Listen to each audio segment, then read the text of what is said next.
derdime çare yoktur. İyiliğini ortayan sağlık imar yok. Bana vurdu yarına mı peydayın teyip edeyim.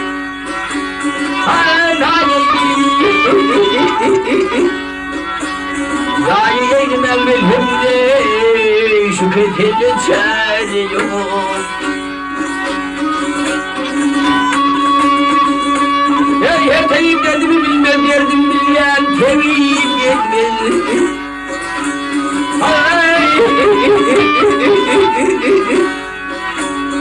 Leyli beni böyle anladı, başka bir amhorum yok.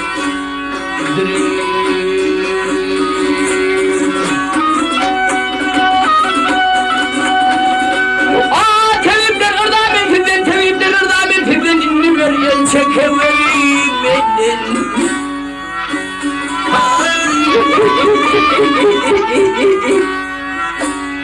Uzun gördüm mezhebimdene, şükredene çare yok.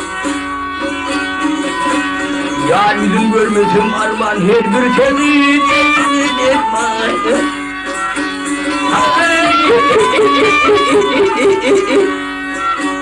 Ahır alır men büyümane, men kimin var yok.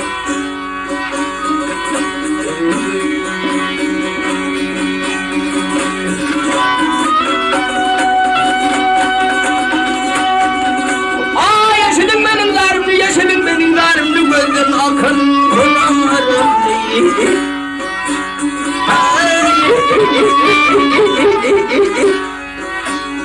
Sıkanlı gözden okuye, ukabildik dar yok.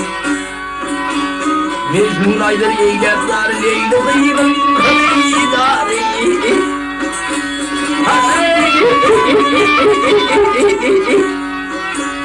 Minizler Leyla zane, öldürmem horum yok. Zri vatanı